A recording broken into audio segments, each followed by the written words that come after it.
Options भी हैं और 90 मार्क्स के। तो आप ये समझो कि 180 मार्क्स का कंटेंट वो आपसे उस पेपर में पूछ रहा है। भाई मुझे ये वाला आता है और मुझे ये वाला आता है और ये वाला आता है, अब मैं क्या करूँ, है ना। अब आप तीनों में ना तो इसके लायक बचते हो ना इसके लायक बचते हो। So this happens a lot. के चक्कर में आप पूरा सेट नहीं कर पाओगे क्वेश्चन का। अगर आप टॉपिक छोड़ने के हिसाब से जाएंगे, IND-AS अलग से कवर करना पड़ता है। IND-AS में 7 वाला कर लेना, 33 कर लेना।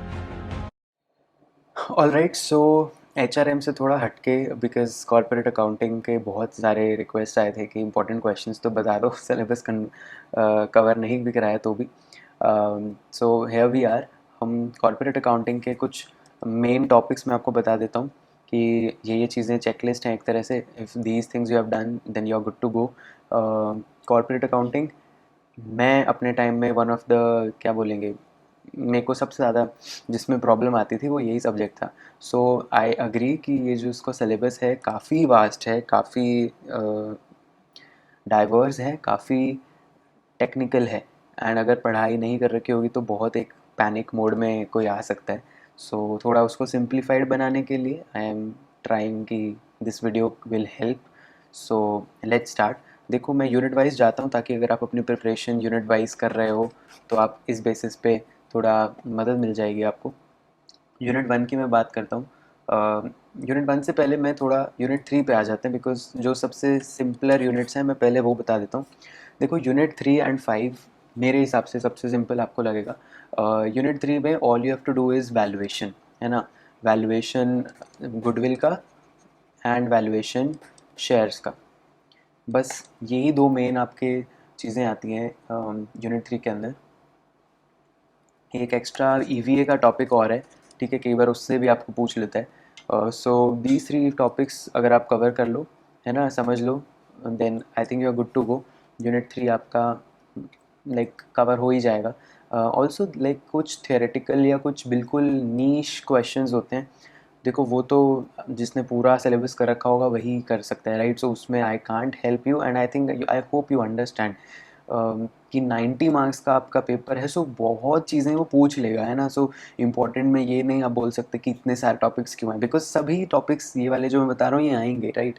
Because of what I have observed या पैटर्न बोल लो, most of them you will find in the paper. And paper में काफ़ी ज़्यादा चीज़ें आएंगी बिकॉज ऑप्शंस भी हैं और 90 मार्क्स के हैं। तो आप ये समझो कि 180 मार्क्स का कंटेंट वो आपसे उस पेपर में पूछ रहा है technically. So you have to keep in mind कि मैं ये जो बता रहा हूँ ये 180 मार्क्स की पॉसिबिलिटीज़ हैं। So it could be way too high, right. So unit 3 के अंदर यही 2-3 चीज़ें मैं इंपॉर्टेंट समझता हूँ, है ना। अगर मैं सिर्फ इंपॉर्टेंट क्वेश्चंस अभी बता रहा हूँ तो एक यूनिट 5 में हम चलते हैं। Unit 5 is mostly like theoretical ही है ना, इसमें कुछ ऐसा सच न्यूमेरिकल नहीं मिलेगा आपको। थेरेटिकल है एंड ईजी है कवर करना। इसमें आपको जो टॉपिक्स कवर करने हैं, एक तो रिपोर्ट है, एनुअल रिपोर्ट्स पे क्वेश्चन आता है। Then there is segment report, है ना, सेगमेंटिंग रिपोर्ट कुछ भी बोल लो। देन एक CSR होता है, CSR रिपोर्ट, वो भी आप कवर करोगे। Then there is one thing called XBRL report, right. इस पे लास्ट ईयर एक क्वेश्चन आया था विच वॉज नॉट एक्सपेक्टेड। लोग बहुत एक्सपेक्ट नहीं कर रहे थे but it came. So you have to prepare it. Also I will try कि मैं एक पास्ट ईयर पेपर का एक अलग वीडियो सेपरेट बना लूँ जिसमें मैं लास्ट के 3-4 साल के पेपर जो बहुत क्रूशियल हैं, बिकॉज उससे आपको प्रॉपर आइडिया लग जाएगा कि नेक्स्ट पेपर कैसा आ रहा है।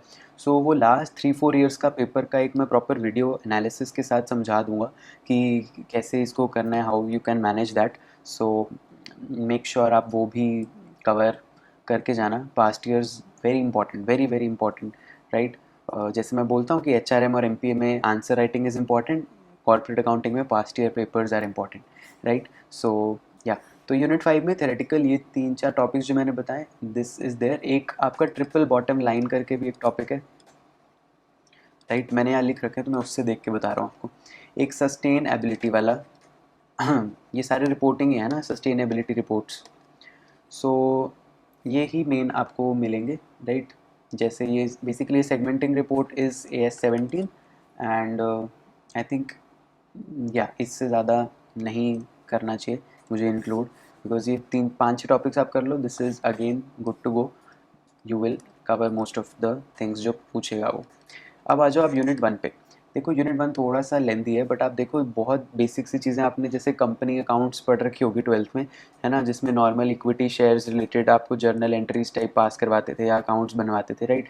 मोस्टली जर्नल एंट्रीज पूछता था वो, जैसे इक्विटी शेयर्स का वो आपसे इशू वगैरह तो चलो पता ही है, four feature, calls in advance, है ना, एंड कॉल्स इन एरियर्स, इस पे मेनली टारगेट करके आपसे क्वेश्चन वो पूछ सकता है। Even reissue of shares भी वैलिड इनफ, राइट। तो इक्विटी शेयर्स वाली journal entries, then debentures and preference shares, इन दोनों का इशू तो पूछता ही है। री इशू नहीं, sorry, redemption, that is very important. Redemption of preference shares भी एंड रिडेम्पशन ऑफ डिबेंचर्स तो बहुत ही ज़्यादा इंपॉर्टेंट। रिडेम्पशन ऑफ डिबेंचर में देखो कोई लोग बहुत सारे मेथड्स करने लग जाते हैं। All you have to do is, एक वो लमसम वाला होता है मेथड, लमसम या इंस्टॉलमेंट दोनों, या एक by conversion, redemption by conversion होता है, that you need to do, and one is open market purchase वाला। ये तीन ही आपको करना है, इससे ज़्यादा मत करना। रिडेम्पशन में यही तीन मेथड्स आप करके जाओगे, so that is again sufficient for you. Unit 1 में equity shares, preference shares, debentures, इनकी बेसिकली जर्नल एंट्रीज पे वो क्वेश्चन मांगता है। इसके अलावा normal, if you remember, ESOPs और बायबैक, न्यूमेरिकल्स में बता रहा हूँ मैं, ईसॉप्स और बायबैक, राइट। एंड अगर आप थियोरेटिकल में आ जाओ तो right issue and bonus issue, मतलब बोनस शेयर्स इशू, इस पे वो आपके रूल्स वगैरह या बेसिकली इन पे शॉर्ट नोट्स टाइप मान के चल लो, इन दोनों को पढ़ के जाना है ना।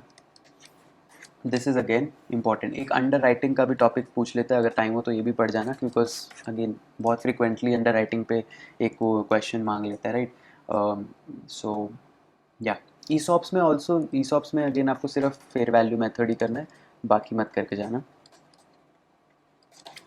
Okay, so I think this is sufficient. Unit 1 काफ़ी हो गया, right.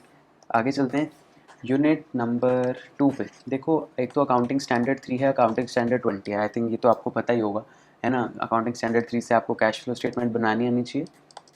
Proper cash flow statement पे प्रॉपर एक क्वेश्चन लंबा चौड़ा 10 एक नंबर का वो मांग सकता है आपसे। And obviously unit 2 is all about आपके जो फाइनल अकाउंट्स आप बनाते हो। फाइनल अकाउंट्स तो चलो ठीक है, वो तो आपको आते होंगे, ठीक है, उसमें ज़्यादा नहीं है, statement of profit and loss, balance sheet. But कई बार वो statement of change in equity पूछ लेता है, जो कि बहुतों को पता ही नहीं होता कि क्या है statement of change in equity. पढ़ के जाना, कई बार पूछ लेता है, so you should know this. And obviously final accounts की जब भी हम बात करते हैं, देन वो आपके जो 11 रेशोज़ आते हैं, debt equity ratios, capital turnover ratio, ये सब जो हैं 11 रेशोज़ हैं टोटल में, ये करके जाओगे। इन्हीं रेशोज़ में अगर आप पढ़ोगे टर्नओवर वाले वगैरह में, तो आपको ऑपरेटिंग साइकिल का एक सब टॉपिक भी मिलेगा, है ना। ऑपरेटिंग साइकिल कैलकुलेट करवाएगा वो आपसे, ठीक है, वो रेशोज़ में ही आ जाते हैं। सो यूनिट 2 में आई थिंक इसके अलावा कुछ ऐसा सच है नहीं, बट या एक और एक्स्ट्रा टॉपिक जो सडनली कई बार वो आ जाता है, बेसिक और adjusted EPS। This also came in previous year and came as a shocker to many कि ये तो था ही नहीं, बट ऑब्वियसली अर्निंग पर शेयर कैलकुलेट करने में है, एंड उसमें बेसिक और एडजस्टेड दोनों पता होना चाहिए। सो बेसिक और एडजस्टेड EPS भी अगर आप चाहो तो करके जा सकते हो, राइट। ऑब्वियसली जब आप EPS पढ़ ही रहे हो तो EPS का कैलकुलेशन भी देख जाना। Again I am saying this because unit 1 और 2 हैं ही ऐसे, you have to do it. 180 marks में वो हो सकता है कि एक ना एक में तो पूछ ही ले, राइट। एंड वहाँ पे आप फंस भी ज़्यादा सकते हो, बिकॉज पता है क्या होता है कॉर्पोरेट अकाउंटिंग के पेपर में, I tell you what happens, they are like ABC और AB। सो काफ़ी है। आपको क्या होएगा कि भाई मुझे ये वाला आता है और मुझे ये वाला आता है और ये वाला आता है, अब मैं क्या करूँ, है ना। अब आप तीनों में ना तो इसके लायक बचते हो ना इसके लायक बचते हो, so this happens a lot. इसीलिए मैं बोलता हूँ कि थोड़े डाइवर्स टॉपिक्स ज़्यादा करके जाओ, ताकि एक ऐसा सेट हो जिसका पूरे तीनों आते होंगे, right. That is very important. Lot of people miss it कि आप बोलोगे कि नहीं मैं एक दो टॉपिक्स छोड़ जाऊँगा, बट उसके चक्कर में आप पूरा सेट नहीं कर पाओगे क्वेश्चन का, अगर आप टॉपिक्स छोड़ने के ज़्यादा आदी हो, राइट। सो या, एंड ऑब्वियसली यूनिट 4 तो मेरे को बताने की ज़रूरत नहीं है, दो ही चीज़ें हैं इसमें, एमलगमेशन एंड वो, एंड वही दोनों आपको आनी चाहिए करनी, है ना। उस पर न्यूमेरिकल्स, एमलगमेशन, कई बार इंटरनल रिकन्स्ट्रक्शन पे थ्योरी भी आ जाती है। Obviously theory will come in your paper, but I am assuming कि आप थ्योरी तो कर रखी होगी कुछ हद तक आपने, बट प्रैक्टिकल आप सोच रहे होगे कि कैसे करना है। सो theory I will say, theory के लिए आप सिर्फ PYQs पिछले 5-6 साल के कर जाओ, उसमें जितनी भी थ्योरी है उससे बाहर नहीं पूछेगा वो कभी भी। एंड प्रैक्टिकल जो है वो भी अगेन पिछले जो 5-6 साल में पूछा है उन्हीं के टॉपिक्स में घुमा के इधर उधर अलग वैल्यूज़ डाल के या उसी के आसपास चीज़ें पूछेगा, because last 5-6 years I have seen काफ़ी सफिशिएंट रहेगा अगर आप वो भी सॉल्व कर जाओ अच्छे से, राइट। सो यूनिट 4 में यही दोनों चीज़ें, I don't think there is anything else, है ना। एक और आपको बहुत कन्फ्यूजन आती है भाई, कई बार ना अकाउंटिंग स्टैंडर्ड और उसका नंबर लिख देगा, लाइक लेट्स से वो बोल रहा है अकाउंटिंग स्टैंडर्ड 14 के प्रोविजंस बताओ या ऐसा। तो वो कौन कौन से करने चाहिए अकाउंटिंग स्टैंडर्ड्स, तो चलो ऊपर जितने भी मैंने बताए उनमें आ जाएंगे, एक IND-AS करके भी आता है, वो कौन से करने हैं, बिकॉज AS नॉर्मल तो आपके ऊपर कवर हो जाएंगे, IND-AS अलग से कवर करने पड़ते हैं। IND-AS में 7 वाला कर लेना, 33 कर लेना, 24 है आई थिंक, एंड देन 103 और 108, ये 5 कवर कर जाना, I think more than sufficient है, राइट। सो इसके अलावा मेरे को नहीं कुछ अभी ध्यान में आ रहा है जो मैं आपको बताऊं। आई थिंक मैं एक बार उसमें चेक कर लेता हूँ जो मैंने लिखा है कि मैंने सब कवर कर लिया है। I think most of it is covered, अगर बाई चांस एक दो टॉपिक्स रह गए होंगे। सो